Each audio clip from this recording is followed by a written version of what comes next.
حضرت عمر فاروق کی شہادت کا کون سا دن تھا؟ کچھ علماء کہتے ہیں اس میں بہت اختلاف ہے حضرت عمر کی شہادت کے دن کے بارے میں۔ وجہ اس کی یہی ہے کہ صحابہ کرام کسی کی ولادت اور شہادت کے دن کو ویلیو نہیں دیتے تھے۔ صحابہ کرام ان دنوں کو ویلیو دیتے تھے جو شریعت نے متعین کی ہیں۔ یہ تو ہم لوگوں نے غیر مسلموں سے طریقے سیکھے ہیں، غیر مسلموں سے طریقے سیکھے ہم لوگوں نے کہ بھئی فلاں دن بڑا ہے، فلاں دن چھوٹا ہے، فلاں پیدا ہوا تھا۔ اسلام میں ایسا کچھ نہیں ہے۔ دیکھو نبی صلی اللہ علیہ وسلم کی ولادت کا دن پیر کا دن تھا نا۔ آپ کی ولادت کا دن کون سا تھا؟ پیر کا، صحیح حدیث میں، لیکن آپ نے مقدس دن جمعے کو قرار دیا۔ حالانکہ یہودیوں کے لیے ہفتہ تھا، عیسائیوں کے لیے اتوار تھا۔ یہودی پرانی قوم، اس کے بعد عیسائی آئے، اس کے بعد مسلمان آئے، تو ہمارے لیے تو پیر بنتا تھا، ویسے بھی پیر بنتا تھا نا۔ اور نبی کا نبی کا ولادت کا دن بھی تھا، لیکن اس کے باوجود جمعہ کر دیا گیا، پیر نہیں کیا، تاکہ لوگ ایسا نہ ہو کہ ولادت کے دنوں کو مقدس ماننا شروع کر دیں۔ تو اسلام میں کسی کی تاریخ کا، پیدائش کا دن اور وفات کا دن کی کوئی ویلیو نہیں ہے۔ اور نبی صلی اللہ علیہ وسلم نے پیر کا روزہ بھی رکھا ہے تاکہ یہ کانسیپٹ اور کلیئر ہو جائے کہ میرا یوم ولادت عید کا دن نہیں ہو سکتا، اس کو عید میلاد النبی نہیں کہہ سکتے، کیونکہ روزہ اور عید جمع نہیں ہوتے۔ سمجھتے ہو کہ نہیں سمجھتے؟ ٹیکنیکل باتیں ہیں، اس کو سمجھ لو اچھی طریقے سے۔ تو اس لیے کسی کے کوئی بھی تاریخ ولادت ہو، کوئی بھی تاریخ پیدائش ہو، ہم نے کیا کرنا ہے؟ ہم نے نہ سالگرہ منانا ہے، نہ برسی منانی ہے۔ اچھا، بعض علماء یہ تحریک چلا رہے ہیں کہ حضرت عمر کی شہادت کے دن سرکاری چھٹی ہو، تو ہم ان علماء کی بات کی تائید کرتے ہیں۔ سوال پیدا ہوتا ہے کہ ہم ان کی تائید کیوں کر رہے ہیں جب ہم خود مان رہے ہیں کہ کسی کی شہادت کا دن یا ولادت کا دن اس کی کوئی ویلیو نہیں ہے، تو پھر حضرت عمر کی شہادت کے دن کو ہم چھٹی کیوں؟ وجہ اس کی یہ ہے کہ بھائی ہم تو کہہ رہے ہیں کسی بھی دن چھٹی نہیں ہونی چاہیے، لیکن یہ عجیب بات ہے، حضرت علی رضی اللہ تعالیٰ عنہ، ان سے محبت بھی ہمارے ایمان کا جز ہے، ان کی شہادت کا دن یا حضرت حسین کی شہادت کا دن، ان کو تو آپ چھٹی کے دن قرار دے رہے ہو، پھر حضرت عمر کو قرار نہیں دے رہے، یہ پھر ناانصافی ہے۔ اصولی طور پر تو کوئی دن یکم محرم سے لے کے 29 اور 30 ذی الحجہ تک کسی کی ولادت یا پیدائش میں کسی کا دن بھی نہ چھٹی ہونی، کوئی چھٹی کا دن نہیں ہے۔ لیکن اگر کسی دن پہ چھٹی کر رہے ہو تو پھر دوسرے صحابہ کو بھی تو ویلیو دو نا۔ تو جو علماء کہہ رہے ہیں نا حضرت عمر کے یوم شہادت پہ چھٹی ہونی چاہیے، وہ اس بیس پہ کہہ رہے ہیں کہ جب آپ سیدنا حسین یا حضرت علی کی شہادت کے دن کو چھٹی کا دن قرار دیتے ہو، تو اہل سنت والجماعت کے ہاں حضرت علی سے محبت بھی ایمان کا جزو ہے، لیکن حضرت عمر کی فضیلت سیدنا علی سے زیادہ ہے، اور اس بات کو حضرت علی بھی مانتے تھے کہ حضرت عمر کی فضیلت سیدنا علی سے زیادہ ہے۔ تو جو علماء کہہ رہے ہیں نا کہ حضرت عمر کے یوم شہادت پہ چھٹی ہونی چاہیے، وہ اس بیس پہ کہہ رہے ہیں کہ یا تو کسی بھی دن چھٹی نہ ہو، لیکن جب ہو رہی ہے تو پھر ان دنوں میں ہو رہی ہے تو پھر ان دنوں میں بھی ہو۔ سمجھتے ہو کہ نہیں سمجھتے؟ اس کی میں ایک مثال دیتا ہوں۔ ایک کیس آیا میرے سامنے کہ کسی خاتون نے شرعی پردہ کیا اپنے دیور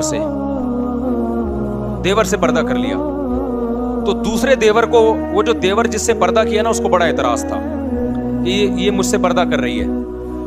تو میرے پاس کیس آیا، میں نے بہت ڈانٹا، میں نے کہا بھائی عورت پر لازم ہے کہ اپنے دیور سے پردہ کرے۔ خاتون سے پوچھا گیا، اس نے کہا میں نے شریعت کی وجہ سے کیا ہے ایسا۔ تو میں نے ان کے دیور کو بولا، میں نے کہا بھائی یہ جب آپ سے پردہ کر رہی ہے تو آپ کیوں مجبور کر رہے ہو اس کو؟ یہ تو شریعت کے حکم سمجھ کے کر رہی ہے۔ اس نے بڑی اچھی بات کی، اس نے کہا کہ یہ میرے سے کر رہی ہے، دوسرے بھائی سے نہیں کر رہی۔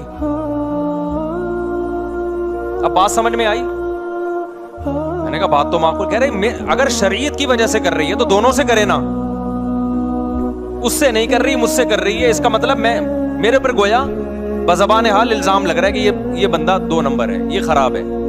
تو شریعت کی وجہ سے اگر ہم کر رہے ہیں تو بھائی پھر عورت کر رہی ہے تو پھر سارے دیوروں سے پردہ کرے نا، یہ والے سے کر رہی ہے، وہ والے سے نہیں کر رہی ہے۔ یا تو چلو کوئی بوڑھا ہو گیا بہت زیادہ، وہ ایک الگ بات ہے۔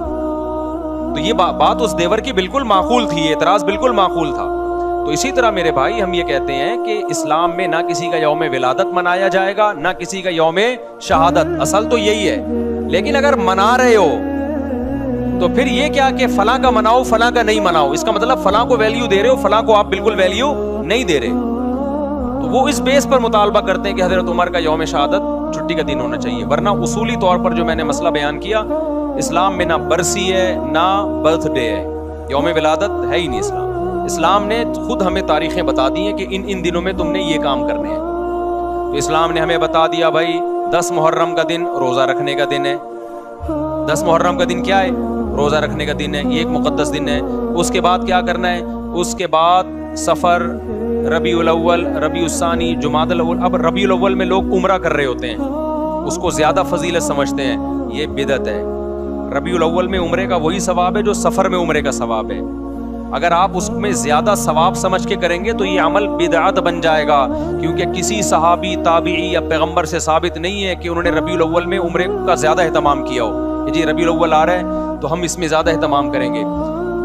بعض لوگ سمجھتے ہیں ربیع الاول کے مہینے میں روضہ رسول پہ حاضری کا زیادہ ثواب ہے، تو یہ بھی غلط ہے. نہ کوئی ہمیں حدیث ملتی ہے کہ ربیع الاول میں آپ روزے پہ حاضری دیں گے تو زیادہ ثواب ملے گا، نہ کسی صحابی کا عمل ہے. صحابہ کی نظر میں روزے پہ حاضری محرم ہو، سفر ہو، ربیع الاول ہو، ربیع الثانی ہو، ان تمام مہینوں میں برابر تھی. کسی مہینے کو انہوں نے ویلیو نہیں دی. عرب لوگ حیران ہوتے ہیں کہ ربیع الاول میں روزہ رسول پر اتنے انڈین پاکستانی آ کے جمع ہو جاتے ہیں، یہ کیوں ہو رہے ہیں؟ سعودی عرب والے اور عرب حیران ہوتے ہیں کہ بھائی یہ پورے سال اتنا رش نہیں ہوتا، ربیع الاول میں روزہ رسول پہ اتنے پاکستانی آتے ہیں. تو ان کو پھر ہم بتاتے ہیں کہ بھائی یہ پاکستانیوں کا عقیدہ ہے کہ ربیع الاول میں روزے پہ حاضری پہ زیادہ ثواب ملے گا. تو حیران ہوتے ہیں کہ یہ کون سی حدیث سے نکالا ان لوگوں نے مسئلہ. سمجھ میں نہیں آ رہی بات، میرا خیال ہے. تو کسی مہینے میں عمرہ کرنا یا نبی کے روزے پہ حاضری دینا زیادہ ثواب ہے یا نہیں، یہ قرآن و سنت سے ثابت ہوگا تو ہم مانیں گے، اپنی طرف سے نہیں کر سکتے.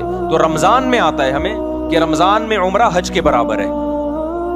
یہ بھی مبالغتاً تشبیہ دی جاتی ہے. 100% حج کے برابر نہیں ہو سکتا کیونکہ حج حج ہے، لیکن نبی صلی اللہ علیہ وسلم نے اس کی فضیلت کو بیان کرنے کے لیے کہ گویا حج کے برابر ہے. آگے پھر علماء کی اس پہ بحث ہے اس حدیث کا کیا مطلب ہے، ابھی میں اس میں نہیں جاتا. بتانے کا مقصد یہ کہ رمضان میں عمرہ یہ بہرحال دوسرے مہینوں سے زیادہ ثواب. تو اگر آپ رمضان میں عمرہ کر رہے ہیں، رمضان میں روزے رسول پہ حاضری کر دے رہے ہیں، اس بیس پہ کہ رمضان میں عبادت کا ثواب بڑھ جاتا ہے، تو پھر روزہ رسول پہ حاضری کا ثواب بھی بڑھے گا اور مسجد نبی میں حاضری کا ثواب بھی بڑھے گا رمضان میں. لیکن ربیع الاول، محرم، سفر یہ ثواب کے لحاظ سے ایک جیسے ہیں. سمجھتے ہو کہ نہیں سمجھتے؟ تو اس لیے جب آپ نے عمرہ کرنا ہو تو اسپیسیفک ربیع الاول کا انتظار نہ کیا کریں. آپ سفر میں چلے جائیں، محرم میں چلے جائیں، آپ ربیع الاول میں چلے جائیں، آپ ربیع الثانی میں چلے جائیں، برابر ہے. اگر آپ ربیع الاول میں اس نیت سے گئے کہ مجھے ثواب زیادہ ملے گا تو ثواب کے بجائے گناہ ملے گا، کیونکہ آپ نے ایسی چیز اسلام کی طرف منسوب کر دی جس کی اسلام میں کوئی دلیل نہیں ہے. تو پھر یہ بدعت ہے. سمجھتے ہو کہ نہیں سمجھتے ہو؟ پھر وہی بات جو میں نے بھی پورے بیان میں کہی ہے کہ کوئی لوگ آپ کو کہیں گے یوں ایسے، آپ بولو بھائی ہم لکم دینکم ولی دین.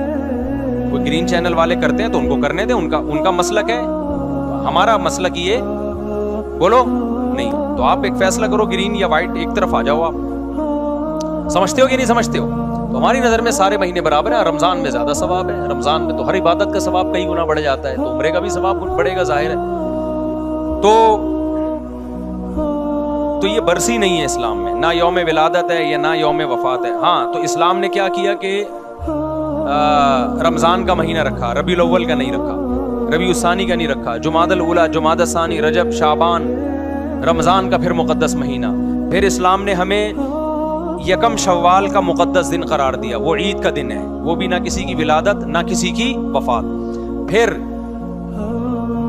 10 ذی الحجہ بقرعید کا دن ہے، وہ بھی نہ کسی کی ولادت نہ کسی کی وفات، وہ ابراہیم علیہ السلام کی قربانی کا دن ہے.